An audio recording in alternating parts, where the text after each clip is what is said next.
Are we just going to brush by that she said have a hanger? Are we just going to brush by that? I don't care if you got a peeping rat. You got to take care of business. Welcome to Behind the Sins, presented by CinemaSins. Welcome to Behind the Sins, a weekly look at everything going on inside the world of CinemaSins. I'm Aaron Dicer, and I'm joined as always by Jonathan Watkins. Hello, hello.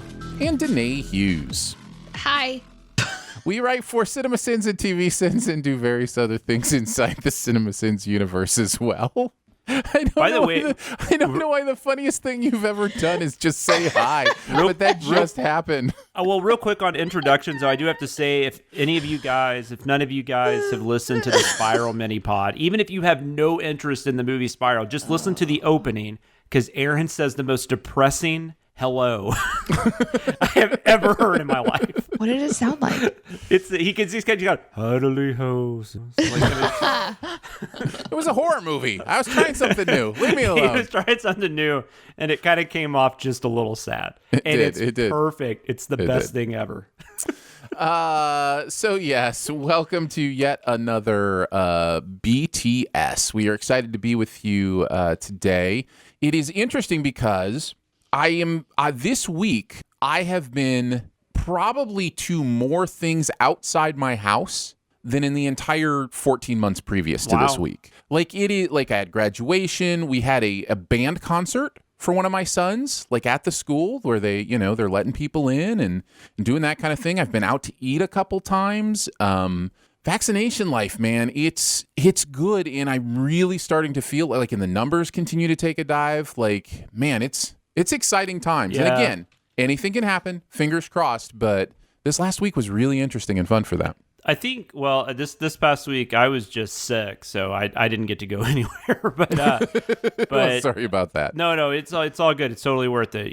That second vaccine though can be a bit of a kick to the ass. So just be prepared for that. Yeah. Hydrate constantly. But anyways, next week my daughter in school, and so I think I think starting to get out, enjoy the outside is going to be a thing coming up very quickly for us. So the outside world. Yes. Yeah, and again, complete grace and permission for everybody to handle it however you need to handle it as things kind of change, and it can be scary and all that kind of stuff. Because again, we have lived in this just weird, strange world for 14 months or 15 months or whatever it's been. And so, changing back from that it's going to be different for everybody. But yeah, for me this week, and my wife even mentioned it, she was like, man, it's been so great to see you get out of the house. And I think for her, it was also... She thought you were turning into Amy Adams and in Woman in the Window. Please. Yeah. God. Go. No, you're joking, but I think that is part of it. I think there was a part of her that was afraid, like, how much I love being a hermit, that this was going to be an excuse to, like, be a hermit for the rest of my life. I'm in the same... No, my wife was... Yeah. My wife expressed to me, like, maybe when I went to the movies a few weeks ago, my wife, I think, breathed like a sigh of relief that I chose to go do something. She really did, and she said something to me. Yeah, I was starting to get a little concerned that maybe you just weren't going to... Ever? We don't work out of the house either, right? So, I mean, that's part of it. And then my daughter was being distance learning, so I didn't have to go pick up my daughter from school. I mean, it was really just... Yeah. I was homebound for a long time, so... Yeah. When I was like, I think I might go to a movie, my wife was immediately like, yes, you should go. Yeah, you should absolutely do that. 100%. Yeah, for like 4 hours. Yeah. I bought concert tickets this morning. My daughter's going with me to an Alice Cooper concert in October. So one of the last things I did before all this happened was one of my sons and I went to see Weird Al live in concert, and I look back on that I still wish I'd seen him very, very fondly. So yeah, fun times. So yeah, it's a new world, but yet BTS here week after week doing our thing. By the way, episode 100, welcome. Wow. Oh, yeah. Congrats, guys. So congrats on that. We are going to celebrate with a 2-year anniversary that should be coming up soon of the podcast, and we'll talk more about it will be 6 then, hours. So. No, It won't be. John, the pressure that just came down on me when you said that was just like I could feel. I was like, no. We should We're each editing 2 hours. Yeah, exactly. I was going to say we should like each edit our own version of the show. It'll be a normal length show. No, it'll be Very extra fun. super long because according to our survey that we did at the very, very beginning, it's been a long time, but people would listen to our show even if it was like 3 hours long. Yeah, Aaron. Yeah, So. it's true. It's true. Having said all that, it'll probably be shorter. I'm not kidding. I'm not lying. It'll actually probably be a shorter episode. But, Man, I'm just saying everything wrong. Sorry. but we'll Put have a bunch good of time stress doing on it either Aaron way. with my joke. Sorry. We should just do an outtakes only episode.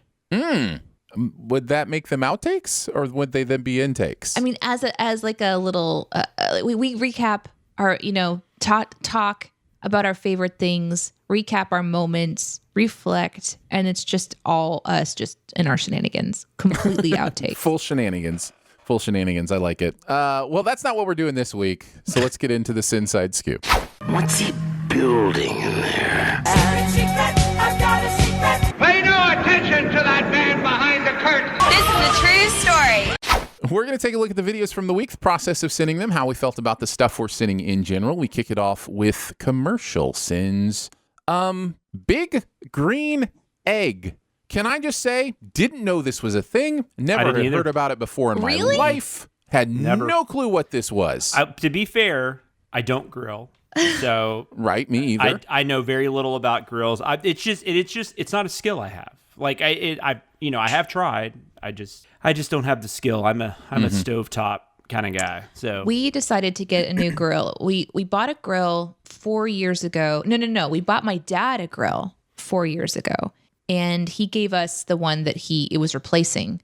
And our deal to each other was, if we can learn how to use this grill, then in a few years we can figure out if we want to upgrade the grill. And Justin has done a great job learning, and he loves it. So we bought a nice grill. And then we had a couple of friends come over to the house because we also are starting to do more.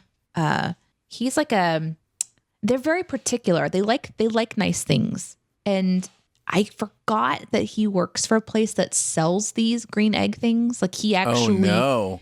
So he comes over, and the first thing he does is starts judging us on our brand new grill and how we could have done better with the green egg. And I was just like, dude, that's bold and brave. I am just opening up my home to people again. And the first thing you're going to do when you come into my house is judge my grill. Grill shaming. Grill shaming. yeah, Yeah. people that are into grilling, man, they're really into it, right? Green eggers, man, they're intense apparently. Green eggers. I don't know what Barrett and Jeremy use, but I know Barrett and Jeremy, they share, their weekend, grilling. Yeah, stuff. like Barrett's got a smoker. Barrett's Yeah, really he's into it. super Yeah. into Barrett. it. He's super into that stuff. Yeah. Yeah. If you want the if you go to Barrett's, you're hanging out by the smoker, talking about life. It's fun. But I'd never heard of it. He makes so. Barrett, by the way, makes the best barbecue ever had in my life. Just Oh, FYI. nice. Yeah, I would it's love to amazing. try that sometime. Yeah, I had never heard of it, so I really don't have a lot of thoughts on the product in general. And I'm also not. I mean, my wife does all the grilling for us. Like if we ever do burgers and dogs or whatever, she's the one that likes to get out there and do that. So I really know nothing about grilling. So Yeah, it usually involves flames. right. I can tell you that. There's You a skill joke, but to it, though.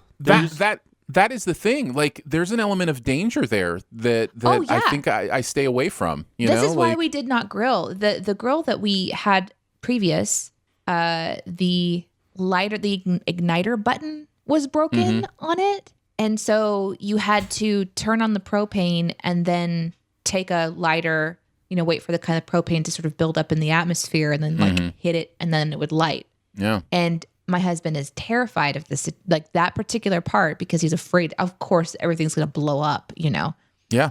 And it did not help that one of the first times he went to go light it, he had let it run far too long. And so when he stuck the flame out, it did like the thing, and it was intimidating. And he was like, oh, Yeah. jumped back. Danae's husband has no eyebrows. He has no eyebrows. He legitimately will stand about 2 feet away from it. And since he's got really long arms, he's 6'6", so or 6'5", so he's really long arms. He'll just stand as far away as possible and just reach over and like turn his head the other direction and just click it into the air. It's pretty great. The new one does not require so much, but it is dangerous. Grilling is dangerous. You have to be prepared. I was just built with that extra portion of caution into me or whatever. Like adrenaline doesn't do it for me. Like I remember the first time I rode a jet ski, and I was like, nope, I'm out. This is not fun. This is dumb. Somebody's going to drown. Somebody's going to die. And my wife is out there just like ramping waves and. No, I do that. No, I would grill if I had I just, there's an art to it that I've never been able to master. We're getting there. This new grill is really nice. There is something about the upgrade to, I want to say, this is probably super wrong, but I want to say that they're what the meat is placed on top of is porcelain or something. Like there's something about the surface that the meat is now being grilled upon that is supposedly better. But I have noticed that our food tastes a little bit different with this new grill. And I really am excited about it. Yeah, and he's excited about it too.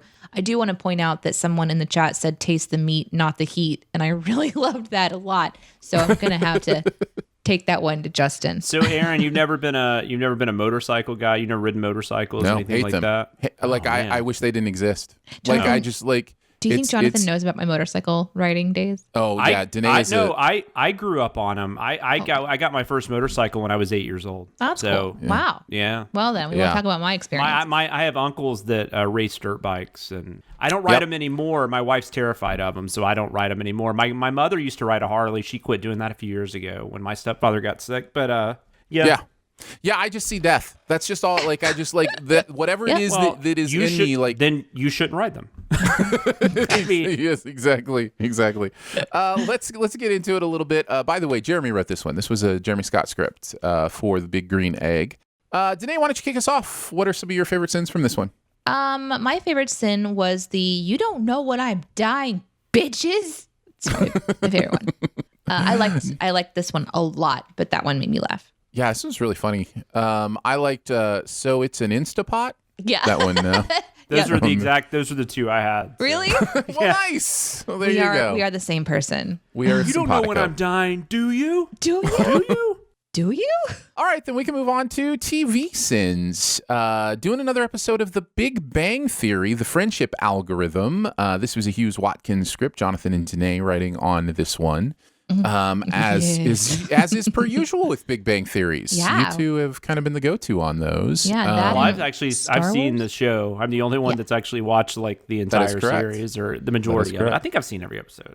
Yeah, and I was some really of these early ones I've seen several times because my wife used to. It's in syndication. You know, it's like in the afternoons they'll show back-to-back episodes. My wife used to watch those quite a bit, so I would catch them again every now and then if I was watching them with her. But I'm not quite the fan she is, but I don't know. I think I've said this in the past. I like the cast for the most part, and they do play off each other well. So that aspect of it, I think for a sitcom, that's part of what makes a sitcom work, I think. So that aspect of it, I think they have down, but it's just not, it's not funny consistently enough, really. I still don't know why I watched so many episodes of it. I think I just got kind of used to it. It was just my weekly thing. So, well, you guys do great on these scripts. I love, Jonathan, your knowledge of the world and kind of seeing everything and your ability to understand the characters on a broad level. Mm-hmm. Danae, I love how you point out the things that haven't aged well, like the sexism that's just inherent in this show, like right from the beginning. Danae hates Penny's clothing. I like Penny's clothing. Listen, I didn't say I hated it.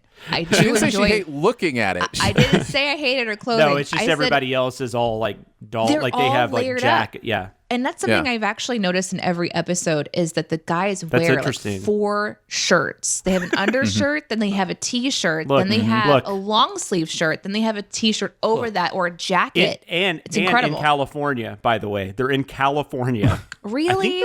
I think we they're should in send that. I think so. I think that's right. No, they have to be because they go to go to conventions and stuff and like San Diego and stuff. So I think they're in LA. We should send that then because it's really to me distracting their clothing. When you're younger and you don't have muscles and you're kind of puny and you don't really like your body, you wear a lot more clothing. That's just I guess so. I know I did. So I guess so. So what happens in this episode? Is it a good episode, Jonathan? Is this one of the better episodes? I think there's it's not as good as some of the other ones we've covered for sure. Because first off, I don't like all of a sudden I forgot his name. The guy he's trying to be friends with. Oh yeah. I'll look it up for you.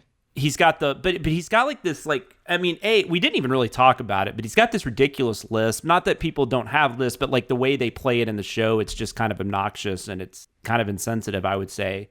Kripke. I just remembered it. Good job. And I don't know. I always found him very annoying for various reasons. So I never really cared when he was there. And then is there even a B plot? I'm trying to remember what the B plot was. No, I guess there really isn't. On this one. Essentially, the whole point is that Kripke has control of a specific machine at work. And in order for the idea at the very beginning is that in order to access this machine to be able to process the data for an experiment, you have to be friends with Kripke to get on the list. So Sheldon decides he wants to create a friendship. He attempts to do that. It fails. So he comes up with this plan to friend him, which includes reading a book. It includes the flow chart.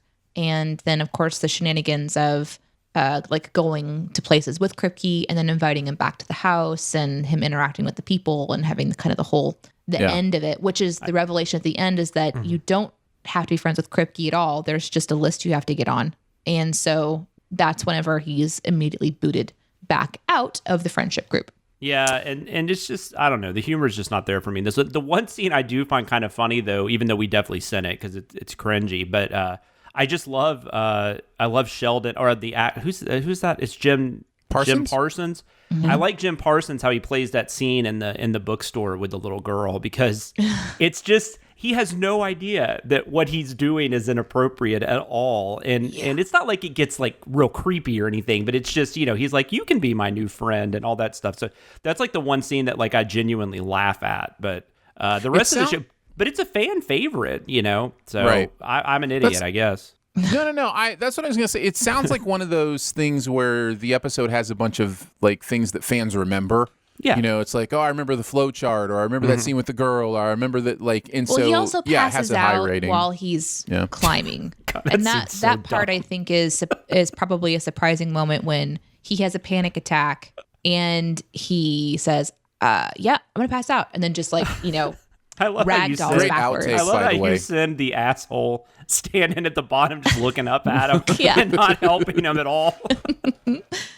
Yeah, and it's a great outtake with at the end with that from Christmas Story. Oh yeah, so good. Randy lay there like a helpless slug. It was his only defense. Yeah, so good. Yeah. I'll start us off with the sins since you guys wrote on this one. My very first one was one we've already mentioned: dressing every character except the female in 7 layers of clothing. I love those kind of observations. Looking for a murder mystery, this section here. This is the math section. And then just the continued breakdown of how all those books were just random Did you books. look up those titles? Like, did you look up the titles, Danae? Yeah, that'll be my keeping tabs. Because I was like, how did you know that was a murder mystery? Because it looked like a vampire book to me or something. Like, I couldn't figure out what it was. Yeah. This girl doesn't immediately find an adult, and I blame her parents for forgetting to teach her this very important rule. If a stranger wants to show you a monkey, punch him in the funky junkie. Thank you for that. That was a pleasure to deliver. Everyone around this table is willing to endure Sheldon booting out their friend Raj for answering a question incorrectly. None of these friendships are healthy. Everyone here is toxic.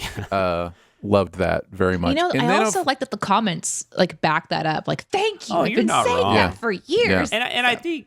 I think the show tries to. I mean, I think the show does that on purpose, which is also. But at some point, it's just not funny anymore, right? And I think I think that also factors into how things age, which And then I have to mention the pièce de résistance. the food poking bonus round. Holy cow. I don't even know. It's like where a that came masterpiece. from. It is a masterpiece. It is so funny. It's one of those things where you read the comments on this video and it's like 3 out of every 4 is like, food bonus round is amazing. It's I was just so pleased by that. I went it's there. amazing. I went there today. It was the first time to look at the comments today, this morning, and I was sort of stunned by it. But the bonus round made me laugh every single time. It is so I watched great. it. And then there's that one run where he pokes that fucking salad like 13 times. So it was just something Like, it just got on your nerves when you were watching the show? Because I never would have caught that. That's why we have 2 writers. And I watched that. So I watched it through one time. I watched it through the second time, which is I usually review the TV shows at least twice fully, right? And then I'll go back and see like specific parts, or I'll go back to a specific scene and like maybe try to find something else to that could be there that maybe I missed. But for the most part, I do 2 solid views on every TV Sins episode. But this one I watched 3 times because I realized at the end of watching it the second time through that I was so distracted by all the times they poked the food. I'm like, that's a bonus round, right? That has to be. So I went back and I watched and I counted every single time they stabbed their food. And I made, all the marks and stuff for that.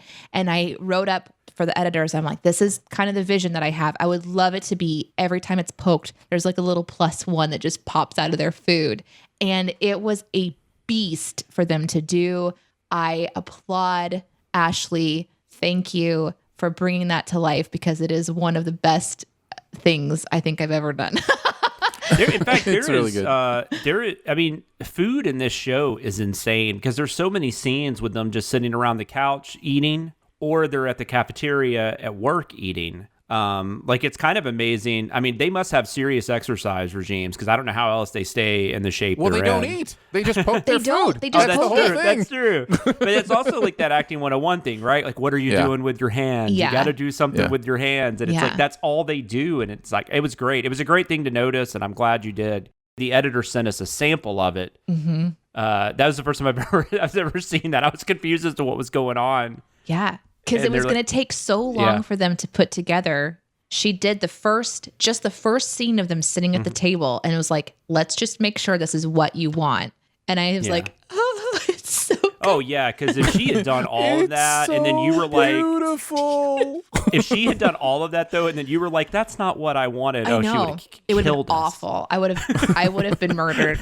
Actually, if you could move every +1 just about 0.5 millimeter to the Just left, a little bit. No, it was Sounds I so would perfect. good to me. It appreciate was so perfect. And I also kind of enjoy, part of our job is to be a little trolly, as we know. And many of the comments, and even during the live chat, is like, that is all I will see watching the show now, since it happens so much. And so I'm like, I kind of ruined it for you, didn't I? Oopsie. Well, and you will start noticing it in other things too, because it but is it's very so much an bad here. actor thing. Because Sure. you don't want to be eating nonstop during like 20 different takes. But it's and so still, this shows, like, they have a choice that every scene does not need to contain food. That's a choice that they're making, you know? Right. It is all over the place. It's almost every scene has food in it. We recently talked about this in Enchanted. There's a scene at a pizza place where they never touch the pizza, and there was almost a sin in that in that entire room, nobody takes a bite of food in the background. The entire time through that entire scene, no one eats any food. Can you imagine? It's something you'll just start noticing. You'll just start noticing One, that. it's frustrating as somebody who loves hungry. food. Yeah. And loves pizza. Like, how are you hungry. not? Yeah, you're just screaming at the TV. Eat Yeah. the goddamn pizza. Yes. That's what I had. I'm pretty sure Aaron didn't say one of those words, by the way. Jonathan, what did you have? A lot of that. I just loved the mall books at the mall.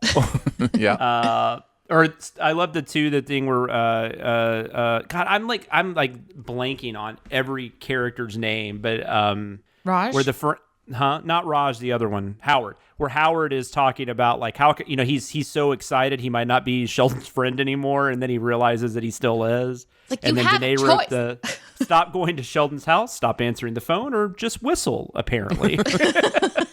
And then I also liked unfounded optimism as unfounded. I like when we play around with our typical stuff. So Yeah. Felt that one deeply. Yeah.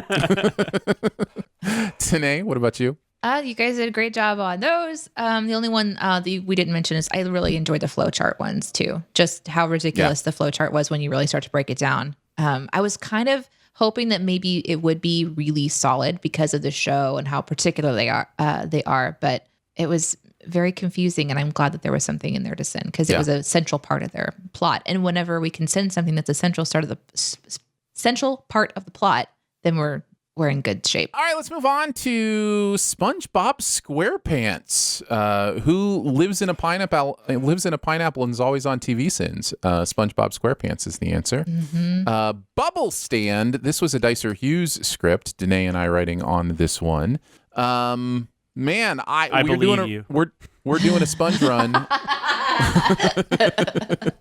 Real quick, no, but because I made, well, I guess I can't talk about that's future stuff, but I was making notes on an edit the other day, and halfway through, I thought, wait, did I write on this one? Am I making notes too soon? Yeah, it was very weird. But anyway, we're doing I did not write on this things one. at once. I did not add anything to this one. We are in the midst of a sponge run, and I gotta say, I'm really enjoying these episodes. I have gone from what is SpongeBob to this is dumb to that's kind of funny to nope, I love this show over the course of sitting it. I don't know that I would watch it outside of what we do, but I am enjoying. I mean, I enjoy it now. I'm 'cause I remember when we first started doing it, I was like, I don't get this. Like, why do people like this? Fuck this show. Yeah. And now I'm kind of like, yeah, it's funny. Yeah, I'm almost to the place where I'm about ready to start like binging them on Paramount Plus or whatever. Like, you know, it's and Metscast is very happy that we like it. So. It's just like a lot of things. Once you zone into the tone of humor, you find yourself at peace there, and you're just like, oh, I see what's going on here. The randomness is the beauty, you know, like it's. So anyhow, I don't have a ton to say about this one other than it was like the second episode of SpongeBob or something. And so this is like really early SpongeBob. It's very simple. The early ones it's just a very simple concept. I feel like the deeper we get into it, the more twists and turns it takes because there's not a lot that happens in this short episode. But it seems that in other ones, there's quite a bit that happens every few minutes. The scene changes or something goes on. Here, it's literally just blowing bubbles. So. Wait, which one is this one? Which one is this one again? This is the one when literally SpongeBob puts up a bubble stand and he and Patrick blow bubbles after a special like twirling motion. Squidward poo-poos them and then ends up blowing a rage bubble, which lifts up his house. And then the house drops down. The end. That's it. That's the whole thing. So let's get into it. Jonathan, since you didn't write on this one, what are some of your favorites? Just kidding. I know what a bassoon is. That's very funny. There's a really good story with those Sids. Should I tell it, Danae? Of course you should. So it's the whole show. I know. That's what we do here. It's called Behind the Scenes, Aaron. So it is another one in the comments. The whole thing with the narrator completely not knowing what a clarinet is as a running gag in this episode. People really enjoyed that. That happened accidentally. Danae literally called it an oboe, thinking it was an oboe in her script. I thought you were going to give us a Bandcamp story. I was very excited. I thought that was hilarious, and she intentionally meant it as a joke, and so I added I'm just kidding, I know what a bassoon is, and then changed everything else in the script so that we never said clarinet. Yeah. And then she writes, I think I even commented on it, like, this is hilarious. Yeah, I was like, this is one of the funniest things ever. And she's like, well, let me be honest, thought that was an oboe. I was in band. I don't know if now I could tell the difference between a clarinet and an oboe. They're very similar, right? Are they not? Oh, I mean, no. They're pretty different, in my opinion. They're both straight woodwinds, but it's not like it's a French horn. So here's what happened at the beginning. At the beginning of my script, I called it an oboe. At the end of the script, I called it a clarinet because Squidward himself calls it a clarinet, and clarinet, so my yeah. son Looking up followed a it. picture of And an I oboe. didn't fix my previous oboe. Like, I didn't think about it. And I sent my script in. And so Aaron thought that I did it on purpose because I called it the oboe incorrectly. And then I correctly called it clarinet. So it turned into something brilliant. And that's just how That's how it works. That's how it works. that's how it works. Yeah. Yeah, there's a little more going on with an oboe, but still, Yeah. I mean, I get it. I can see. I mean, if you're not like looking at oboes and clarinets all day, I mean, Yeah, it's just, it is what it is. No, it's great. It's beautiful. It's really beautiful. Jonathan, continue. What were some of your other favorites? SpongeBob. Starfish do not have lungs. There, I said it. Which is really, I'll talk about why that's funny in a couple weeks. But Will you remember? That's the Yeah, I question. think so. No, I think we'll remember. absolutely. No. Sending, and I just liked sending what the currency of the coin was. I just thought that was really funny. Like, where did this because that would be like, do they just get money like from the? I have so many questions. And I have so many questions every JC episode. I know Mets cast is just going to be like, it's a cartoon, but so many. Well, it's like it's hard every episode. Like I start to write, and then I'm like, no, we've got too many of these. This wouldn't be in the ocean, But it's like, there's just so much stuff. I'm like. But it's almost become like a running gag that we understand that we always say it. Like, you know, like we throw it in crazy places because we get it. We're always saying it's underwater. The stuff shouldn't be happening underwater. So, Danae, what about you? That I did not write down very many for this one. Okay. I liked our outtakes on this one a lot, though. The pink elephants, things like that. Which was really fun too, because I'm like, this is from I have a memory. There's another pink elephant somewhere. I'm like, where is this in my subconscious? So I had to go on like a little hunt to find that one. And then one person in the comments was like, thank God it was in there. I was like, I did that for you. I did that for you. Yeah, I also got a lot of shout outs for the Saxaboom outtake where he starts to play his clarinet, and then I inserted a clip of Jack Black playing the saxoboom on Jimmy Fallon, which is a great clip if you've ever seen it.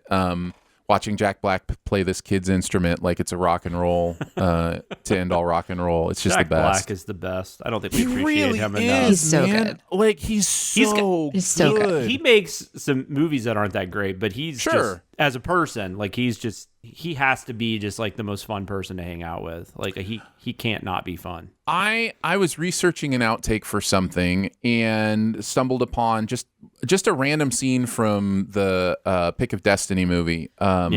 Which isn't good. No, in my opinion. It's not. But it was just it was the scene where he was meeting Kyle Glass for the first time.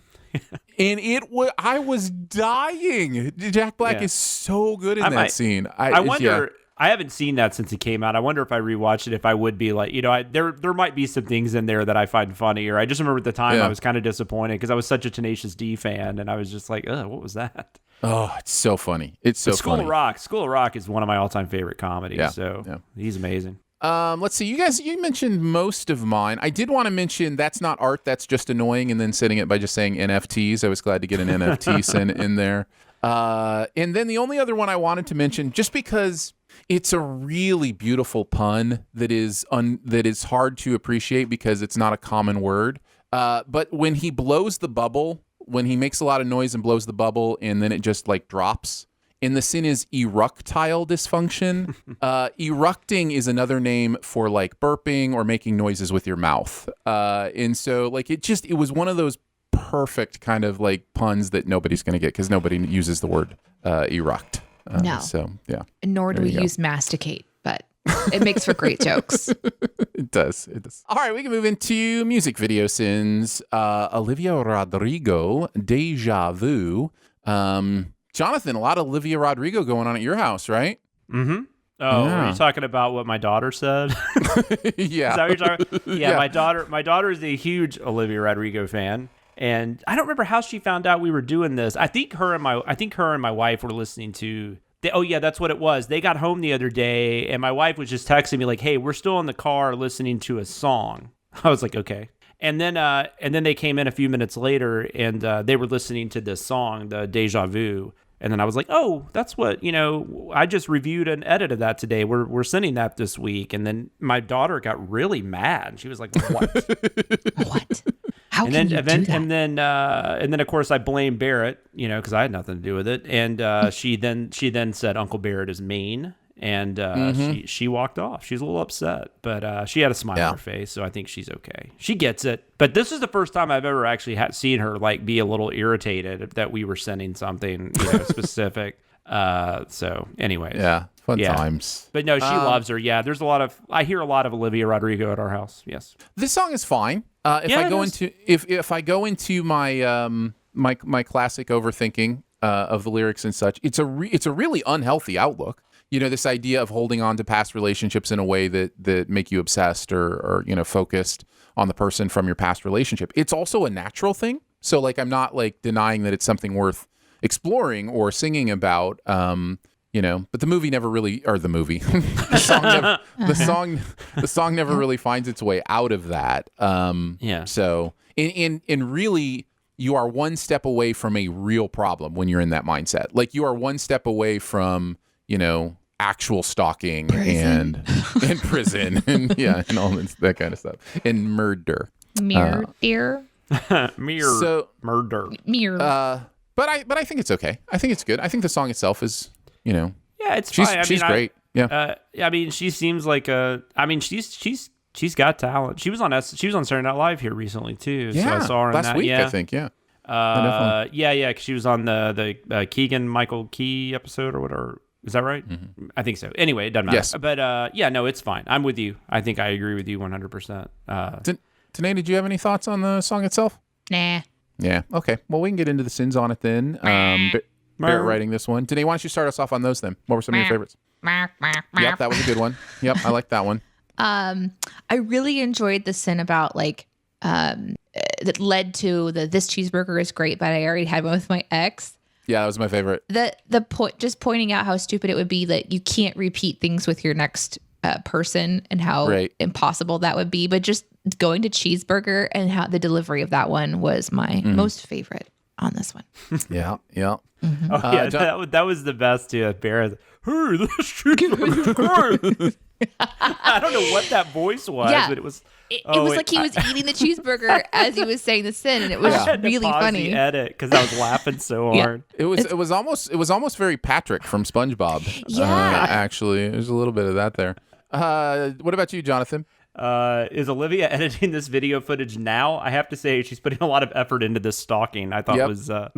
And which I guess we've kind of already touched on, and then so just him Barrett once again, just the syntax, just him having issues with stuff not being capitalized. There's no accents. It was just he's very perturbed. The one?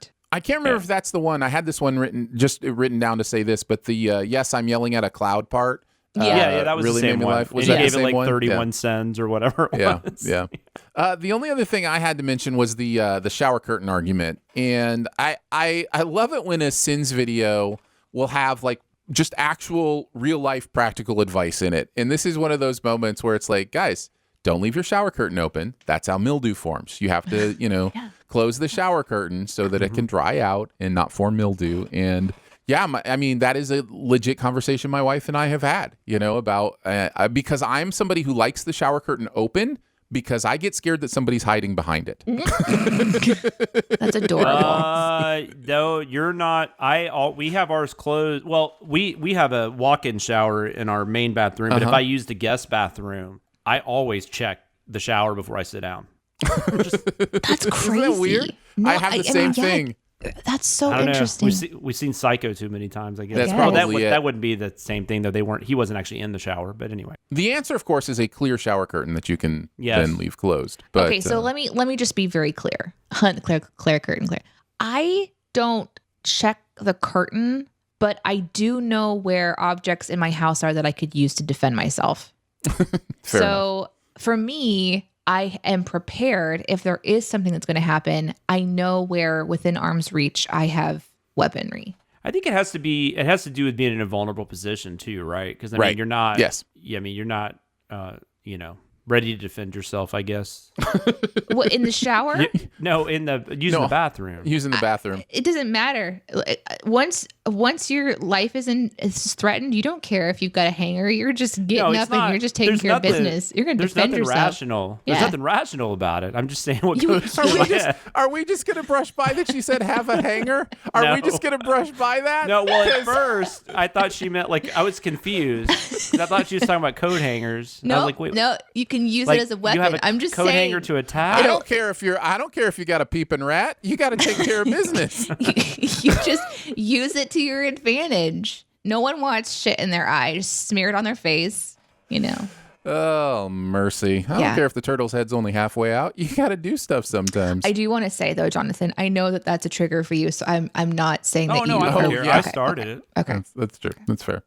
So I did want to mention the shower curtain argument because I like that as well. All right, let's move into CinemaSins. We'll kick it off with Isle of Dogs, not I Love Dogs, although that wordplay is intentional, I'm sure. So I Love Dogs. Cher Watkins script, Barrett and Jonathan writing on this one. I like this movie. I don't like it as much as Wes Anderson's other stop motion Fantastic Mr. Fox. But I do like it. It's quirky. It's interesting. I vibe with it a little bit. I had never seen it. I'm pretty sensitive towards animals in movies. So when I knew what the movie was, that they were abandoning dogs on a trash island, that just didn't really pique my interest. And the first time through when I was watching it, I think I was a little sensitive to that. I was kind of like hesitant. Like I was kind of assuming shit was going to, go. And there are a few uncomfortable scenes. Absolutely. But I had never seen it before either. But then my second time through where I was really doing the sending and stuff. So the first time through I was kind of about it. I thought it was fine. Second time through, I kind of fell in love with it. It's very charming, which that's a Wes Anderson staple, I guess. Yeah. But I agree it's not as good as Fantastic Mr. Fox. It'd be somewhere probably like on the second tier for me of his films. Yeah, that seems right. But yeah, no, there's the voice work's really good. I really like Bryan Cranston. I think he's great in this. And Edward Norton is excellent. And I don't know. Yeah, it's just kind of charming. It's funny. It's also sad at times. I wrote that scene about this being the most uncomfortable, like 40 seconds of ever watching a movie. Sure. You're just like, you don't know what's going to happen to that dog.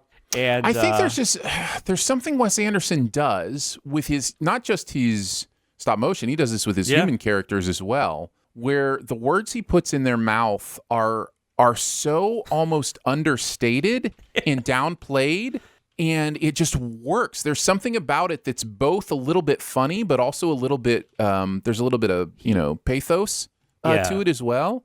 I don't know. I dig it. I think it's kind of an interesting tone. Yeah, when you talk about if I ever have a conversations about favorite directors, he never really comes to my mind. But then when I watch one of his movies, I'm like, he might be one of them because he has his own there is a Wes Anderson movie is a Wes Anderson movie. There's nothing like it. And maybe people have tried, I don't know, but I don't know anything like it. I mean, he's kind of coming off that 90s indie scene a little bit because late 90s was when he came onto the scene with Rushmore and stuff. But it's not even like that. I guess Noah Baumbach and Whit Stillman might be the closest to him, but it's still not the same thing.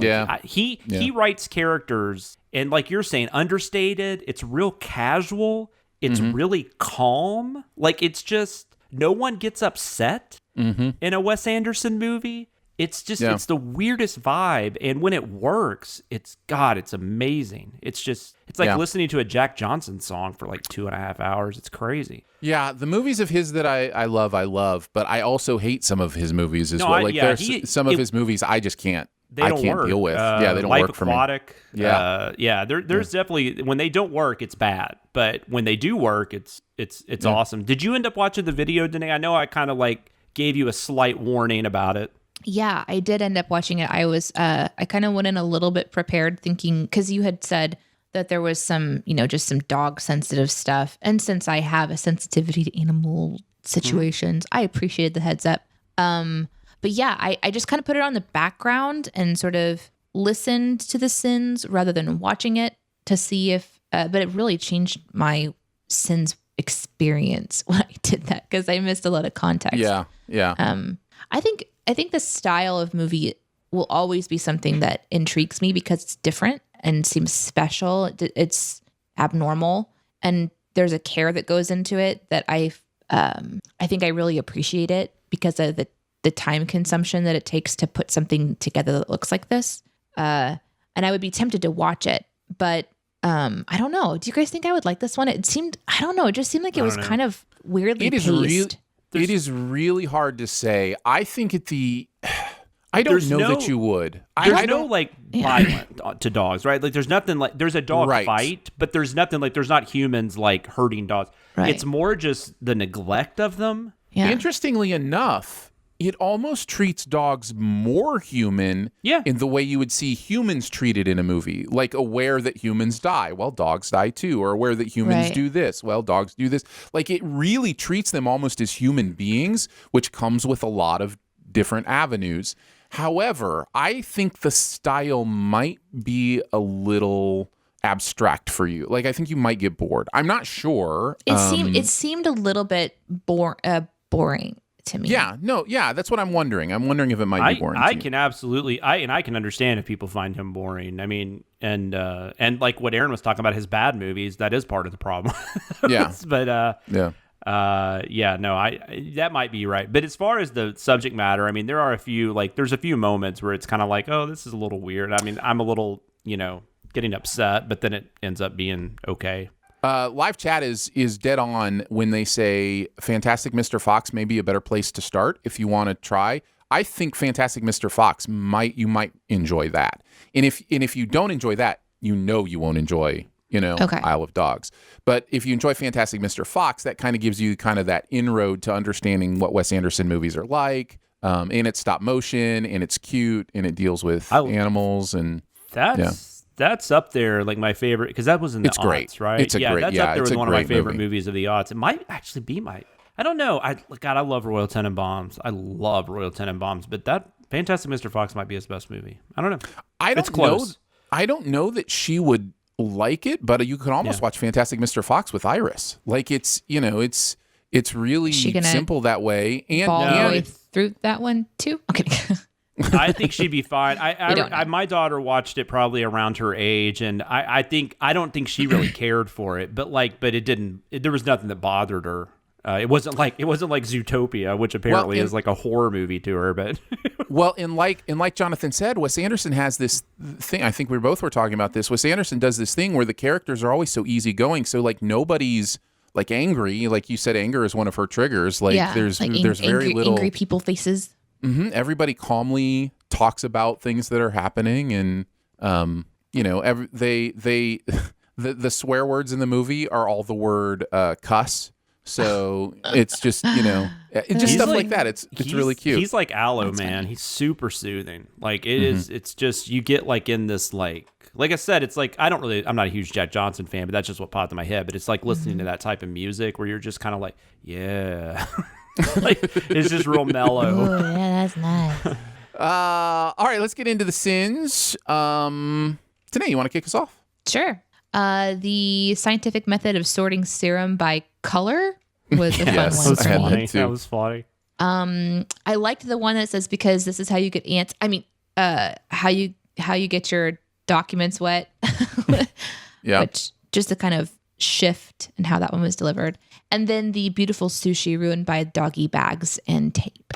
Mm-hmm. I like that scene is gorgeous. That sushi scene is just beautiful. I wanted sushi so bad after watching, even though he's poisoning it. I want sushi right now. Let's do it. Let's ditch the rest of the show and go get sushi. I'm gonna go on sushi, Aaron? What's that website? Is it Grubhub? There's several of them. Do you eat sushi, Aaron? Sushi is terrible.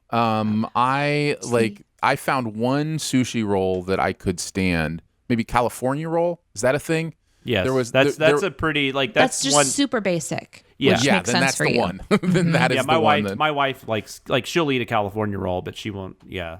And isn't it also fried? Is the California roll also fried? No, that one's not because I cannot. No, eat fried you can sushi. get them fried. You can get just about Maybe anything that's what it fried. was. You Maybe might I have had had. Yeah, I was gonna say he might have had one fried, but yeah, like could be. I don't get them fried. Yeah.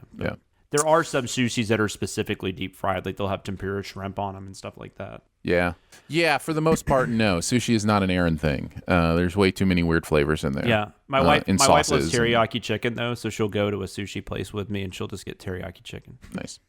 She's very sweet. Danae, had you finished up the ones you were wanted to talk about? Yep. I will also mention. Like anyone could develop and distribute a vaccine in under a year. I thought that was well played. So basically the entire second act of Thor Ragnarok then, when they're walking around the race, that's so great. I really liked the using Wile E. Coyote physics in a movie that's not a cartoon sin, because immediately my brain's like, isn't it a cartoon? And there's like there's a little bit of trolly aspect to that I really like. And then, hey, you can't have a pack of alpha dogs, right? If Justin Timberlake taught me anything, there's only supposed to be one of those. So true. And then the owls are liars. I learned that from Tootsie Roll Pop commercial. That was a good one. Really made me laugh. And then the outtake. Sometimes there's just the perfect outtake. And this video had one. When they're playing fetch and the outtake is stop trying to make fetch happen because the dog doesn't want to play fetch. It is just like, it's perfect. It's just so perfect, and I just wanted to mention it. We had back-to-back Mean Girl outtakes, because the one before that was I've got like ESPN or something, which was the one I put in, and then Barrett did the fetch one, which I remember watching. I was like, I didn't notice it in the script. It's like it was meant to be there, but for a completely different reason. I really loved that. And the editors could, I mean, they kind of do what they want with the outtakes, so they could have done that on purpose as well. I'm not sure, but it was perfect. So. Yeah, it was absolutely perfect. Jonathan, what about you? Yeah, you guys mentioned most of them. I will mention I was told there'd be no ghosts in this movie or math. That is, I don't know. I know we have younger listeners, but Aaron probably knows it. Do you remember Chevy Chase as Gerald Ford saying, yes. I was told there'd be no math? Yep. And I think that's a pretty popular thing. So maybe people know that, but that's where I was happy to get that in there. I just thought it was funny. Plus, doing a Chevy Chase joke in a movie Bill Murray's in is always that always works. Yeah. Plot is failed by a simple hack. Independence Day taught writers all the wrong things. And Barrett, my favorite of Barrett's was holy shit, casual puppy murder is super casual. Yeah. Because he's just like telling that story, and he's just like, I was a litter of 9. The six girls were drowned at birth. Yeah. Like, what? Yeah. Yep.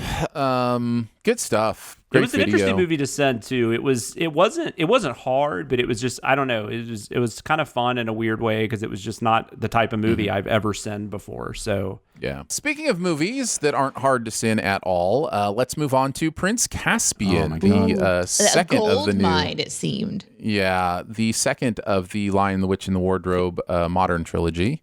Or I guess it's not modern anymore. It's been a few years, but the most recent. And they're gonna aren't they redoing it now? And so they're gonna start back at the beginning. I think they'll start at the beginning again. Yeah, they're never gonna. Yeah. I remember that one. Somebody eventually is gonna get to the last battle. Eventually, someo's gonna get all 7 books. What's the one you love though? The one the Magician's Nephew. Yeah. Somebody please make the Magician's Nephew book.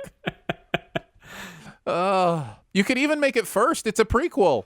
And what's the Lion, the Witch, and the Wardrobe? The first one of these was not bad. Like it was good. They did a good job. Good. It's not great, but it's like it was very solid. I was actually surprised at how much I liked it at the time. And I actually got kind of excited about this, and then I went and saw it, and I was like, "This is terrible." And I don't remember. So terrible. I didn't remember. I saw it in the theater. I haven't seen it since. And when I was watching the video, like it's like I had never seen it before. I know I've seen it, but I didn't remember anything. So. It didn't look good. This is a Dicer Scott script. Jeremy and I writing on this one. Danae, did you watch any of the modern Narnia movies? The last 3? Lion, the Witch, and the Wardrobe, Prince Caspian, Dawn Treader. Did you watch is Dawn Treader worth watching, by the way?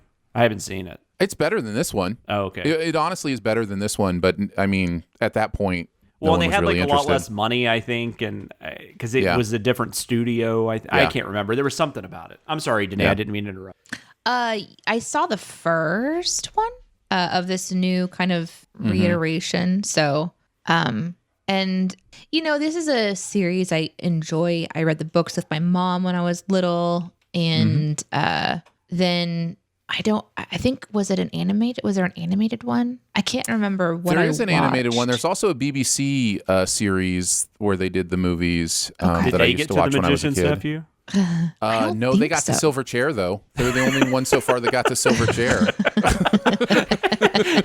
Like Aaron's always like, "Hey, we're gonna restart this." And Aaron's like, "No." It was the BBC. I think it was the BBC one that I watched. That sounds familiar. I think I've seen that. Too. Because I think it was live action. I remember The White Witch very intensely. And I would put this into a category for me as a influential piece of entertainment or reading, and also just visually that definitely formed my love of fantasy. Yeah.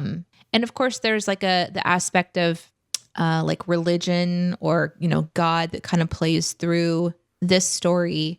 Just some symbolism that my mom would talk to me about and point out. We would have conversations about. I just remember those just real briefly. I don't remember the details of the conversations. I just remember them happening. But that this and other fantasy novels and stories could kind of have, I don't know, like a sense of purpose and value. And, like growing up in a church, you're kind of just taught that the only thing that you should really pay attention to is the Bible, period. So bringing in other stories that can still evoke your imagination and like the creativity and just like your relationship with the divine, those are special things. And he's a Christian writer too, right? Lewis.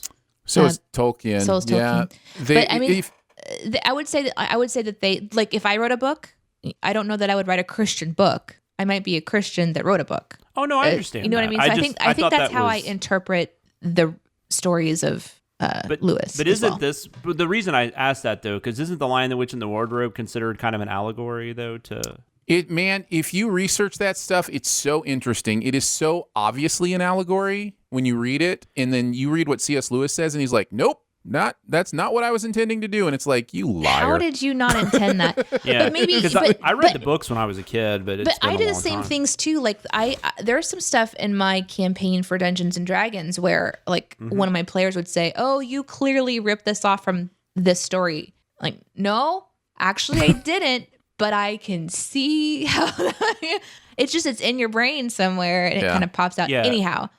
So I did watch the movie when it came out. And I just, there are just some stories that maybe no one's going to get it really right for you, but I did enjoy the first one. I did not watch the other two because I don't know. I can kind of smell when they're turning sour, and I just didn't think want to they go hate back. Aaron, and they just refuse. They like keep teasing him, like we're gonna get. Here it's we go. Just like, Hurricane took out the set. Sorry, we're not doing it. Just want a Magician's Nephew movie. That's no, but all I want. I definitely didn't mean that. Like, if you're a Christian, you should write Christian. I just meant that I thought this specifically was like very much considered. And the other thing that's really interesting to read up about, if you want to, and I actually did read more of this while I was researching for this script, is the relationship between Tolkien and Lewis is really interesting. I've heard that. In fact, the Lord of the Rings books would have never been written if Lewis hadn't like stayed on Tolkien to write them. Isn't that Like crazy? Lewis was like, "This is good," and Tolkien's, "No, this is crap." And Lewis is like, "No, like people will love this. Keep writing this." Like the stories are really interesting. Their friendship is a really fascinating thing to take a look at. You hear that a lot with writers and stuff. I mean, even in like movies, like, the Lucas Spielberg stuff back in the 70s, like there's a lot of reasons, like, why Raiders of the Ark exists because, and stuff like that. And even De Palma, it's just, stuff like that's always fascinating. Yeah. But I will say this, like, about that relationship too. I'm glad you bring it up because it's an encouragement. If you have somebody in your life that keeps telling you to do something because it's like you should just pursue it, and you have a lot of people or just several people that are really insistent, maybe try it out. Maybe go for it. Yeah. Like if somebody's saying you might be able to write sins on sins videos, and you're like, "No, I couldn't do that." That's you true. Should maybe Or try if someone's like, "Hey, Yep. Danae, you should really watch this movie. Maybe she should watch. Maybe she should watch the movie." I think it just got a little bit personal. I think it just got a little bit different. Kidding. I've never actually done that. I was just making fun of Aaron, basically. Yeah, but also real quick, real weird. I weirdly love Shadowlands, by the way. If you're a C.S. Lewis fan, Sure, that is a great movie that for some reason just. I think at the time it did okay, but like it's definitely not something people talk about anymore. But that's Anthony Hopkins plays him, and Deborah Winger plays wife, I think. Yeah. It's a powerful movie. Yeah, Powerful it really movie is. about grief, and it's good stuff. Okay, but when is one of you guys bringing me sushi? Well, I don't know. Let's get through the. Aaron did bring me a sins. banana shake the other day. So Jonathan, why don't you start us off? What are some of your favorite sins from this? In the industry, they call this the doom and gloom to womb zoom. Of course, was I mean, this happened so much, but now it has a title. Doom and gloom to womb zoom. It is. It's one of those cliches where it's like, oh no, somebody's in trouble. They're screaming. Oh no, they're giving birth. Oh, they're giving birth. Yes. Yeah. The womb. And then I was zoom. I remember God. I was surprised when Aaron. I mean, I knew this before today's episode, but when I watched that the first time, I was surprised Danae hadn't written on that episode. Hadn't written on that video. I assumed this was Jeremy because it felt like Jeremy, but this entire city was destroyed except this spot, which no one ever found. Eat my ass. I thought that was. Yeah, you assumed correctly. I also like when the characters said, like, I think I've already found what I'm looking for, and the sin is you should tell Bono, poor guy. The only difference between this and Game of Thrones are the camera angles, and this probably has a better finish. I just thought that was great. Just the idea, the audacity to say Prince Caspian ended better than Game of Thrones. I know. That's And what it I might was be thinking. true. And it's true. That's what I was thinking. That one made me, I enjoyed putting that one together. Danae, what about you? Let's see. When he tears his shirt to make a torch and his brother is getting a flashlight. And that's why this movie is 2 hours long. This movie is so long. There are so many sins that reference the length of the movie, but each sin references the length in a really interesting and hilarious way. And I was so happy to see the repetition of that, and that was when I wasn't expecting, like, he's tearing his shirt to make a thing, and then he finds it, and that's why this movie is 2 hours long. Well, that one point where you guys said that center, it's like it's still an hour longer, and I'm like, holy crap! It's Like, true. what? I had that experience. I was like, oh, good, we're to the final battle. Let me check the runtime. There's still an hour left. What in the world? That things never happen the same way twice, and then it's ironic coming from a Disney lion who is also a king. Thought that was clever. Just another time one that killed me was when Jeremy's delivery was like, let me just check on this. There's another hour of fucking what? Yes. What?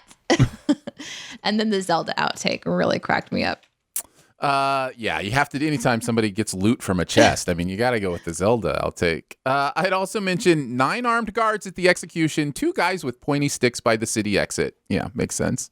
I told you we should have killed him when we had the chance. You know why we can't? And then the answer is because the movie's named after him. Yeah, that's it's just a different way to say plot armor, kind of thing. You should tell Bono, you mentioned. I really just liked remember school? That sin just slayed me. That one killed me. And my anger mismanagement for this week, a sin that makes me unreasonably angry, is the face armor that they designed for these people with huge eyes holes that just completely leave their eyes open, but are formed to fit their eyes. Goatees. That just, for whatever reason, really ticked me off. Let's see. This movie went from Mouse House to Bloom House real fast. I enjoyed. And then I wanted to mention the Regina Spektor song at the end because it's so good. It's such a great song, and it's so weird to have it pop up. And it wasn't just over the credits. That's the weird thing. Like, all of a sudden, like, as the movie is happening, this incredible song pops up. It was just, I don't know. It kind of took me out of it. I don't know. It's just like, I mean, soundtracks aren't what they used to be, and they weren't even they weren't even at that point. But you still, every now and then, you just get a really killer song for a movie, and it could be a bad movie. I did want to mention, one I forgot to mention, though, was, dude, your sister's hot. Dude, I know. Yeah. The delivery of that was awesome. I had to look up, though, real quick. I was like, man, how old is this girl? But she was 20. So it's like... Yeah. The other thing about this one, it's nice to be seen. Many people messaging me privately, publicly, in chats, different places, like, I know you wrote on this one. This one, I can feel you, whether it was the Doctor Who stuff or the puns or the womb zoom or whatever. People were like, Dicer did this one. And then I got to tell you, that's fun. It's fun to be known and seen in that way. So I appreciate that. Let's move into keeping tabs. The internet is a communications tool used the world over where people can come together to bitch about movies and share pornography with one another. Oh, jeez. This is the most public yet of my many humiliations. We're each going to take a look at some of the things that we encountered while putting together the content for the week. Maybe some interesting Google searches, some deleted sins, maybe some research, whatever you're thinking of. I can start because we were just talking about Caspian, and I'll continue in there. Somebody in the chat was saying another one I knew was Dicer was the trebuchet sin. You are correct, and that is my keeping tabs for this week. And I think the sin basically was like something, I didn't write it down, but there was some trebuchet wordplay. It's a trebushame, that this is a trebusham, that kind of stuff. So I did want to research and make sure that automatically loading trebuchets weren't really a thing. Now, it may just seem common sense that they aren't. You can possibly design them this way, but the counterweight has to be reloaded in a way that will allow for the continuing of the force, because obviously perpetual motion doesn't exist. It's not a real thing. So there has to be some extra force counterweighted somehow. So yes, they could exist, but they would involve a lot more gap between. Even if they automatically loaded, they would have to be manually powered up. So I felt pretty good sitting that. And of course, the fact that all of a sudden they're going 40 feet further, just by a single command. It's like, it was a really, really strange device to believe could actually happen. So, but I did research that and was comfortable enough going, yep, those trebuchets couldn't work. So I'll mention that one. Yep. And that's all the time I'm spending on that. Jonathan, what about you? Mine, there's not much to mine, but I'm trying to remember how I was looking up something on owls, and I came across the thing where we had a sin in Isle of Dogs where they say, go get the owl some water. And then come to find out that owls typically don't just drink water like from a pond or anything. They drink it from the corpse of whatever animal they've killed. Great. Which, maybe that's really common with animals, but it wasn't something I had ever heard before. So I just decided to put it in there. I don't know. There was just a lot of owl stuff going on in Isle of Dogs, so I was just kind of Googling owls and seeing if there was anything I could use, and I just randomly came across that. I was like, hell yeah. Nice. And I also found out that they can, which I guess I knew this, but I didn't know the extent of it, but they can, they don't have traditional eyeballs like humans do, which is why they have to turn their heads. I guess they don't have they can't move their eyeballs, and some can turn up to 270 degrees. Like that's that's Exorcist level. Yeah, I learned that when I sinned. It's crazy. The owl people of the Gahul. The owls of Gahul. Yeah, I guess I forgot we did that one. So yeah. I'm sure you know a lot about owls. You might have. Yeah, oof. But the drinking the water from the corpse thing was just that was haunting. And now I'm scared of owls. So that's good. As you should be. You always should have throw that on the list. I'm glad you're finally there. Imaginary people behind shower curtains. Owls. I also shared with Aaron and Danae today. I have a irrational fear of being scalped. It's like Listen, I will tell you again right here, as I did in our Slack chat. Being afraid of being scalped is not irrational. That is worth fearing. But it's not like. Is that a common thing in Nashville, Tennessee? Where am I going to get scalped is what I'm trying to say. I live in a landlocked state. I'm still afraid of drowning. So you can be afraid of stuff that isn't likely to happen. Danae, what about you? Ooh, well, I obviously dug into all the bookshelves in the bookstore. And there was one comment that kind of where I was like, and just maybe twitch, and it irked me slightly, which the idea was that the behind the counter book area is where people return their books, and so they haven't been put out into the store yet. I thought about that. I thought about including something like a wink to that, because I've worked in a bookstore before, but this was not that. This was like a little information desk area, and there were rows, and there were several that were on display. So it was a display case. There was front-facing books, and there were repeated ones. There was sections where there was 5 or 6 books all together, as if that was where they belonged. So I did my research, and I almost commented on their comment, but I was like, you know what? I think maybe I'm just working too hard this week and I'm looking for an outlet for my rage, and I should not. Right. Something bad is about to happen if I start typing here. Yeah, if I let this go, the deluge will continue, and it'll be like, woe to nay. As someone who has frequented so many bookstores, those shelves behind the counters, they have returns and they also have on hold, like people that have ordered stuff, right? They're rarely like more than a third full. Like, because I mean, if that was returns, then that bookstore's not making any money. Because I mean, that was a lot of stock that people were returning. I mean, right. I don't think that's what that was supposed to be at all. No, I don't think so either.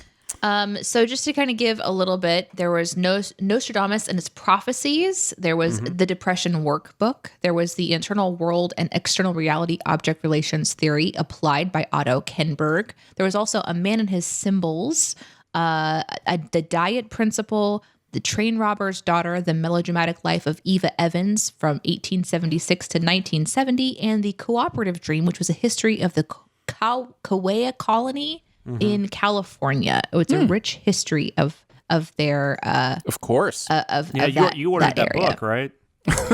I have to say it was sometimes you just spend too much time on a sin. This was one where I wrote a few variations of this sin where I thought about almost like having the narrator say all the titles and, well, that should be over here in the biography section and blah blah blah, and it was so wordy and clearly over the top. So I didn't need to do all of the research that I did, but I did. I clicked on them all. I made sure I understood what section that they should be in. I went super nerdy on it. Some of the variations was to actually try to visually reorganize the bookshelf and talk about the sin, like these should be up here and this should go over here. But after an hour of writing variations of this one, I landed where it was. I really did enjoy it a lot, and the editors did a great job. My notes for that one, this is really interesting. So to me, it's interesting. So, you've got this visual of the guy standing behind the bookshelf, and you've got like 6 bookshelves you can see behind him, but we're only talking about 4. And I labeled each bookshelf like upper left quadrant, upper right quadrant, lower left, like this. And so when I was doing my notes to the editors, it was all in code. It was like 4th book over in the upper left quadrant.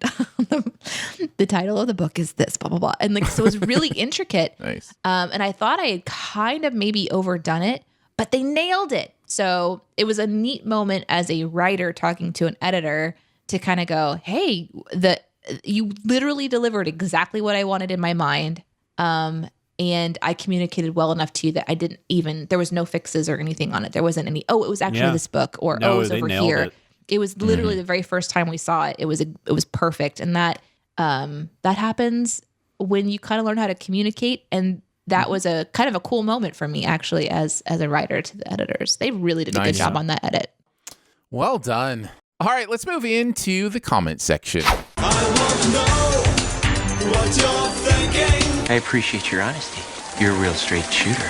You are the ones who are the ball lickers.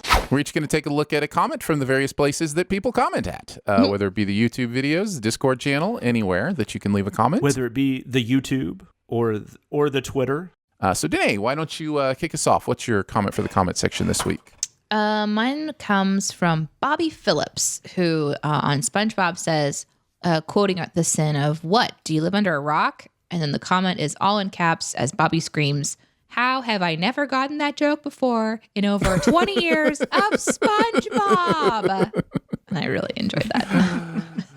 That's great. That is always fun, for sure. I will go with the series of comments on the SpongeBob that starts with, "I like how the narrator didn't realize it's a kazoo." That's the first comment with a bunch of likes. And then under it, somebody says, "Fool, 'tis a snare drum." And then somebody under that says, "I don't know what you guys are talking about. It's clearly a block of cheese." And then somebody under that says, "Nope, it's mayonnaise." And that went on for maybe 20 comments. So love seeing that kind of fun stuff in the comment section. Beautiful. That is a blast. Jonathan, what about you?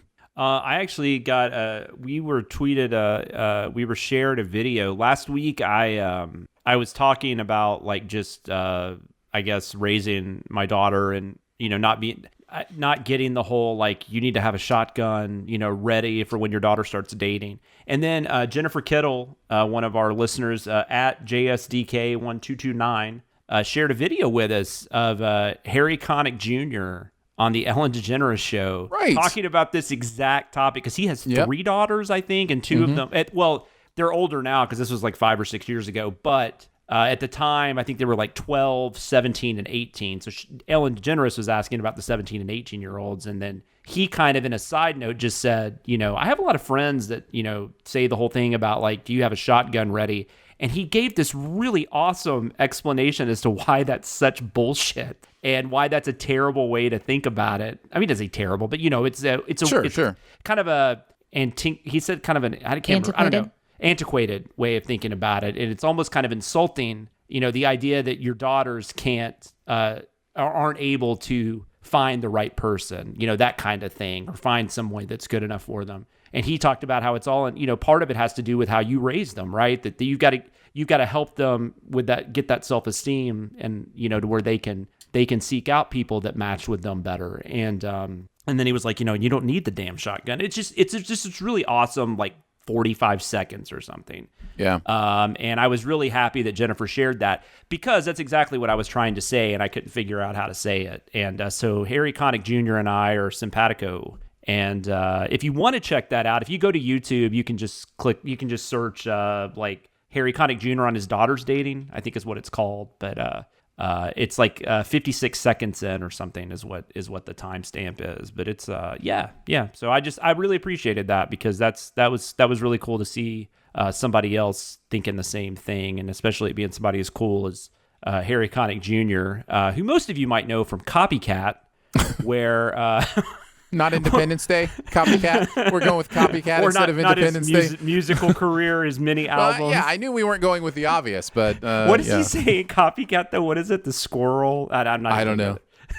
does he say kicking tires and lighting fires, Big Daddy? Does he say that? No. He's a serial killer in Copycat, but he's very good.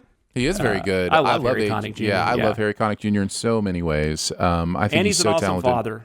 Apparently, he has been on my concert bucket list for a long time, and it may not be one I ever get around to being able to accomplish. But he is just such an incredible musician, so talented. He did during the pandemic, he went down to his studio and produced an entire album by himself, played all the instruments, did all the vocals and that kind of stuff, which he's done before.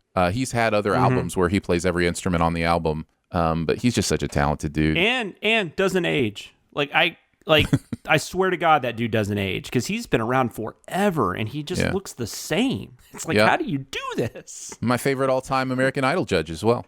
Loved it when he was on American Idol. Oh, that's right. I had stopped watching at that point. I forgot he was on. Yeah, that's right. All right, let's move into Beyond the Sins. To infinity and beyond. Somewhere beyond my wild history. To boldly go where no man has gone before. We're each going to chat about something else from the world of pop culture that we have seen recently. Jonathan is going to kick us off this time. Yeah, I actually saw a couple of new movies this week, 2021 movies, but I'm actually going to talk about the one I didn't really like that much, because the one I kind of liked was, I'll just say real quick, if you're interested in checking out Oxygen on Netflix, the new Alexander Aja movie, I'd recommend it. It's a slight recommend. It's pretty good, but I kind of want to talk about Woman in the Window. Have you seen Woman in the Window, Aaron? I have seen Woman in the Window. You've seen, the movie, not what you spy on every day. No, I'm sorry. Snap! I've seen both, actually. Nice. More sun tanning on her deck, but continue on. The woman sun tanning on her deck. That'd be a great movie. It's a great movie. So this is based on a book from 2008. It's a movie on Netflix. It's based on a novel by A.J. Finn. A.J. Finn, real quick, by the way, which I read the book before all this came out because it was like a year later. If this would, for some reason, he did come into some controversy. He's actually a pseudonym. I think the guy's name's Dan Mallory. He apparently in his past bios and stuff or interviews, he kept saying about how he survived brain cancer, and that ended up not being true. So not really sure what all that was about. I've never looked that deep into it, but just in case anyone out there's like, why didn't you mention the the controversy I just mentioned. But with that being said, he's not a bad writer. It was a really entertaining book. I really enjoyed it. And so you have like an entertaining murder mystery, and then you have a really good cast. You've got Amy Adams, you got Gary Oldman, you got Julianne Moore, Jennifer Jason Leigh. You've got Wyatt Russell and Anthony Mackie kind of doing a little bit of a Captain and Winter Soldier, even though they're not in a scene together. But they're still both in the movie, so it counts. Falcon and Winter Soldier. This was also supposed to come out, I think, a year ago or 2 years ago. Netflix bought it during the pandemic, and they just released it. So this was supposed to be like a summer movie a year or two ago. But anyways, you have a good murder mystery.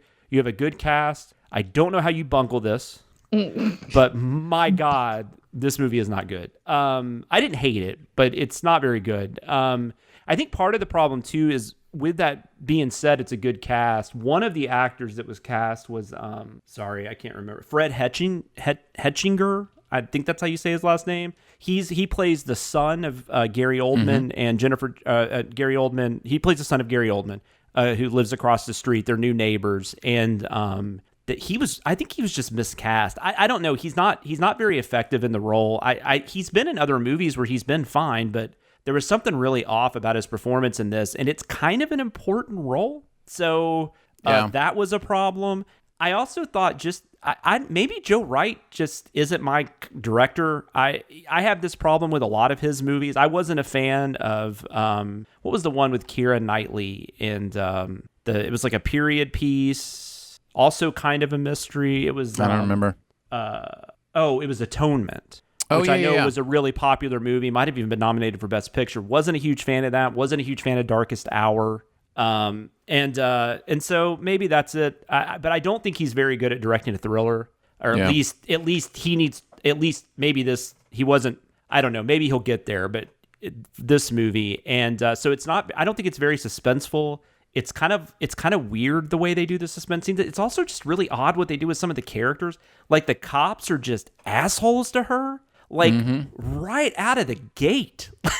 And it doesn't make any sense why they're like such pricks to her. Like and they even know like her whole story and everything, which I don't want to get into too much of that because there's a whole mystery, but it's essentially a Rear Window thing, right? Amy Adams, she's agoraphobic. She can't leave the house. And she is just basically spying on her neighbors, and she witnesses a murder, and then nobody believes her. And then so she has to prove that it's true, and it's a perfectly fine plot for a thriller, and with this cast you would hope it would work, but I don't know, it just didn't work for me for probably many of the reasons I listed. I don't have too much to add. This movie's terrible. I am closer to hating it, I think, than you are. Yeah. I just don't think it works, and I might maybe my enjoyment of the book is still like making me trying to feel a little positive, but like I definitely didn't like it. Could be. It's I think there are several issues, and we reviewed this on Sif Pop this past week. I'll have to go back and listen to that. So I have extensive thoughts there, but overall, I just think this movie thinks it has something amazing when it has nothing to like. There's like every time like I feel the movie going, look at this, I go, who cares? Like it's just it doesn't do a great job of helping me understand like the information it's trying to give me in a way that makes sense or feels impactful to me. So, well, I haven't read the book. I mean, I read the book 3 years ago, but like I remember enjoying it, and I was just watching this movie. Like the book must have like laid these things out better because, and granted, you have a lot more room to do that in a book than you do in a movie, but still, it was just like like the twists that happened, just they're so like matter of fact, like. There's that one thing about, there's something we learn about her life and her family, like maybe about 30 minutes before the movie ends. And it's just, the cop just kind of randomly says it, like, and it's like you could miss it, like if you weren't paying attention to that one spot. It's just weird. Everything about it is weird. I think Joe Wright has a lot to do with it, in my opinion. Yeah. And, but I don't know. It was disappointing. I didn't think it was going to be great, but God, I thought it would just be a fun murder mystery, you know. Yeah, it's not. It's not all that good. It's not worth watching at all. I would not. I would go watch Oxygen if you're going to go watch a new Netflix movie. Good call. Something else you can watch. I'll go next. Love, Death, and Robots on Netflix. If you're heading over there to Netflix, season 2 of Love, Death, and Robots is out. This is a series of short films that are all kind of based in sci-fi. You know, robots obviously are mentioned. Love, death. The first season was like 18 of these short films. Season 2 is like 8. So there's quite a bit fewer in this season, but I'm really glad it's back, and I'll tell you why. 2 reasons. Number 1 is this is an avenue for creativity that just needs to exist. Just like an anthology series where people can do cool things with animation, test the boundaries, test the limits, see what they can do, and have fun doing these things. And number 2, there's a lot of interesting thought processes that are going on in this TV show that I'm really enjoying watching. So it's just like I was going to say heavy metal. If you remember the movie Heavy Metal, there's a real similarity to what's going on here in the idea that it's just like creative, very adult things that are, you know, being put on screen. So are there Journey songs played during it, or Devo?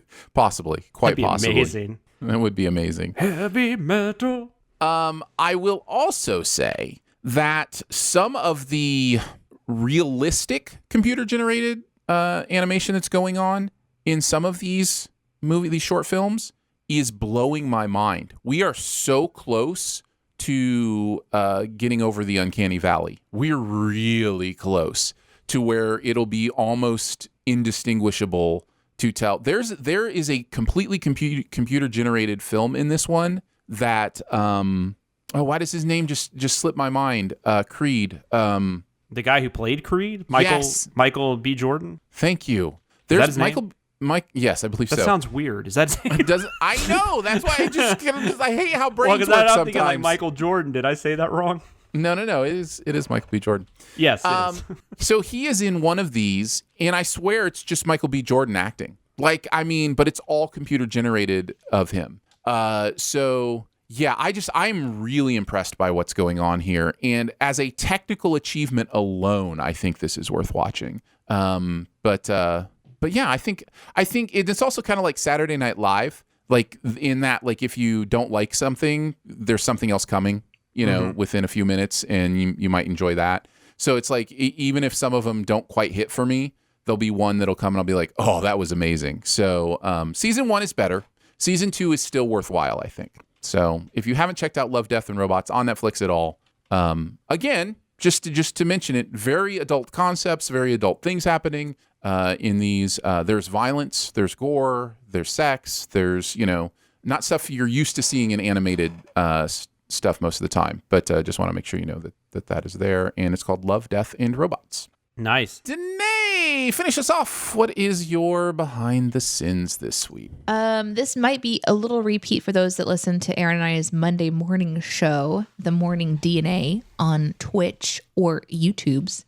But I am in a musical obsession, so I just want to make sure that everybody knows about Newton Falkner, because I am still obsessed with this man and his music. I talked about it a little bit.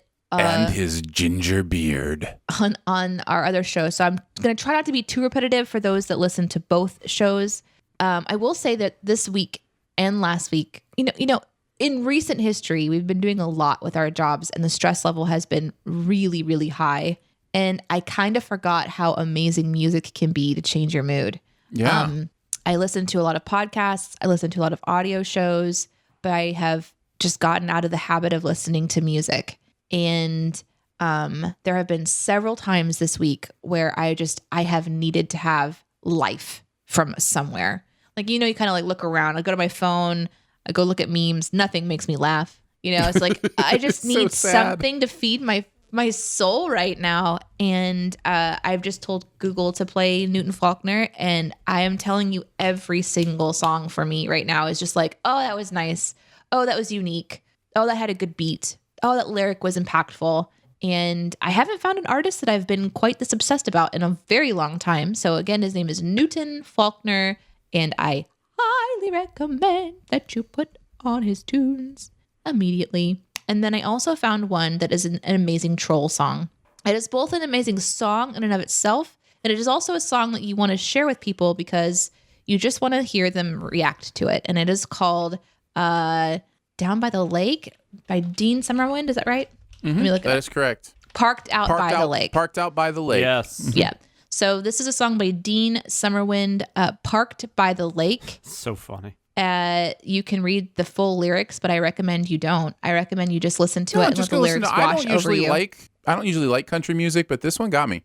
This one legitimately and 100%edly had my husband listen to it, and he and I are fans of this song, and we hope you guys are too. My family too. My when I posted in a family chat the same thing I just said. You know, not usually a country fan, but this one got to me. And I think my oldest son is going to use this for their first dance at their wedding next year. Oh my God. I actually believe you when you said that. Yeah. So well, that's what he said. So, you know, believe him. It's amazing. Dean Summerwind. Now, Dean is a very talented musician. I think he actually may have been on The Voice because I was looking through his YouTube channel and there was like a appearance on The Voice. So I don't know if maybe he kind of went on but the reason that I found Dean was because he is part of the Wild RP Red Dead Redemption group that I found on Twitch. He plays one of the characters on that server and is absolutely hilarious to watch roleplay. His commentaries and his wit are fantastic. He also streams on Twitch as he creates music, and he's writing a song right now that is so good. And I just literally will have him playing on Twitch as he's tweaking everything. But this particular song is one that you all need to listen to. Again, Dean Summerwind, Parked by the Lake, or Parked Out by the Lake on some. You can find it in both of those ways. And then also, please listen to Newton Falkner. Parked by the Lake is on YouTube. Newton Falkner is wherever you find your music. Love, Death, and Robots on Netflix, and Woman in the Window on Netflix but don't as watch well. That one. Don't watch that one. That's going to wrap it up for Behind the Scenes this week. Don't forget to make sure you're subscribed. Go ahead and leave a comment or rating as well. If you've got anything you want to send us, you can do that. You can mail it to P.O. Box 881, Republic, Missouri 65738. You can hang out with us on Twitter. I'm at Aaron Dicer. She is at Danae Says. DENEESAYS. And he is at Sam Loomis 13. So for Jonathan Watkins, Danae Hughes, an owl behind a shower curtain, and myself, we will see you next week. Happy Eat More Fruits and Vegetables Day. Thanks for listening. Send any feedback to bts@cinemasins.com. And be sure to subscribe, rate, and comment. Find more ways to connect by visiting cinemasins.com/BTS.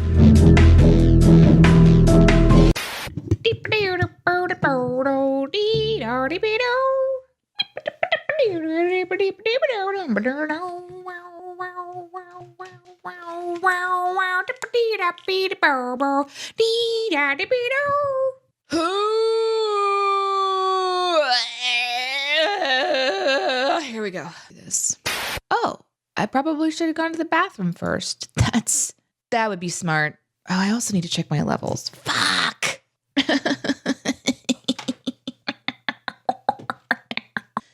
Holy Toledos! What's happening right now? Oh, maybe. Hey, will you talk some more? Yeah, I can talk. I know how to talk. I got you. I know how to talk. I know how to do that. I hear you. Fräulein. Hey, buddies, I am just expressing myself. You can calm the fuck down. Yeah, you can. Okay. Hold on a second, though. Let me do some real quickly. What are you gonna do? Some yoga? No, this trash behind me is gonna get on my nerves. I don't want people seeing it. Oh my goodness. Oh no, people are gonna see your trash. People gonna see your trash. Your trash. I get a haircut today. And let's just say she better also trim my eyebrows. Oh, are they doing they are out of control. Are they doing the World of Warcraft elf thing? Mm-hmm. Yeah. Some people would really appreciate eyebrows like that. That's what I'm saying. Dude, I've got great face hair. aside from my beard, but like my eyelashes and I should say eye hair, like my eyelashes and eyebrows are awesome. Yeah. Yeah. With very little upkeep. So cool for you. So great for you. You like to have a bunch of crap on your office floor. So yeah. I moved it to the kitchen table. Let the games begin. Yeah. My wife and I both have horrible allergies when it comes to like dusting. I'm not saying we can't do it. I do dust when I need to, but I'm not trying to get out of it. But it does, it does cause some problems sometimes. The snap would have been torture for you guys. We would have just been dust. I'm trying to figure out, that's a good question. Would you have rather still been around, or would you just have rather been snapped? I'm always going to go with still be around. I don't know. So, I don't know why. It's just... I know, but you could kind of see why somebody would struggle with that, right? Sure. Yeah. Yup.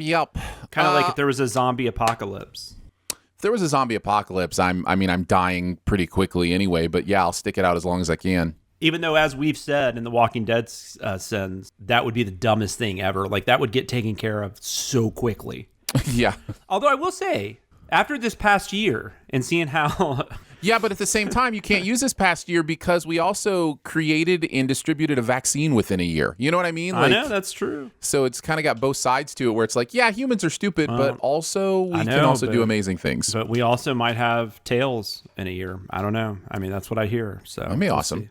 All right, let's do the Bony Pod so we can get that done before we go live. Yeah, my answer is going to be boring. Mine is too. Oh, well, then give me a second, guys. Maybe we have the same answer. Ooh, no, Aaron, no, there's no second. We go now. Give me a second. I need to find... Would you let me say my joke? No. We have 14 minutes. No. Give me a second. I also need to find a boring answer. Mine's way too exciting. Oh, see, that was good. Sorry about that. Thank you. Do da dee do do bop boo bop dee da bop boo doo bop boop dap dee dee doo bop bop. I feel like you just wrote a theme song for like a show on Disney Kids or something. I could write jingles without even thinking about it. You could be the new They Might Be Giants. And their brand new album, Flood. That has been out for a long time. I'm your only friend, I'm not your only friend, but I'm a little glowing friend, but really. That's like, it goes right into that, I think. No, it's so good. I remember getting Flood freshman year of college and just playing snot out of that CD. Oh, you didn't get it until freshman year of college. Gotcha. Correct. Yeah. Yeah, that was my freshman year of high school when it came out. And I'm pretty sure I got it. Did it come out in 90? Yeah, that would have been like my sophomore year of high school. Yeah, 90's a really good year for music, for albums. But I didn't know anything about those guys for, until like 94 or 93, late 93. And I just wore the snot out of that album. I loved it so much. There's cool harmonies. It's funny. Like there's interesting, quirky ideas. It's really interesting the way it's put together is really interesting. Yeah. Because I saw them in a concert. My wife and I went like maybe 10 years ago, where they played that album, but they played it backwards. They started with the last track and it was I don't know, it was just interesting. Nice. All right, it is showtime. I'll do the countdown and we'll go. You ready, Chick-A? Denikin? No. Jack-A. Chick-A. What is happening? Mary. Did you guys watch 227? I thought you were doing It's a Wonderful Life. No, Jack-A, the actor, Jack-A, she was on 227. You guys don't remember Jack-A? Never mind. No. Mary. That's she. Oh, yeah, that is. I did probably do more of a Jimmy Carter than a Jimmy Carter. Jimmy Carter. What is happening? What is happening right now? You meant Kristen Stewart. I know what you meant. I did. I don't know what slab bulkhead means by I seem more like a top, but okay. I'm gonna take that as a compliment. Oh, we can just move on. It's a thing. Yeah, we'll tell you about it later, Jonathan. Yeah, we'll tell you about it later. We'll tell you about it later. It's the terror of knowing what the world is about. Watching some good friends screaming. Is Bowie your favorite artist? I know you've worn shirts in the past, so that's usually a sign. I fucking love Bowie. What era of Bowie do you love most? Yes. I love Bowie. The knife era. Oh yeah. Yeah. Oh my God. What? I just now got that. No. I am gonna have to let the dogs out. Who? Who let the dogs out?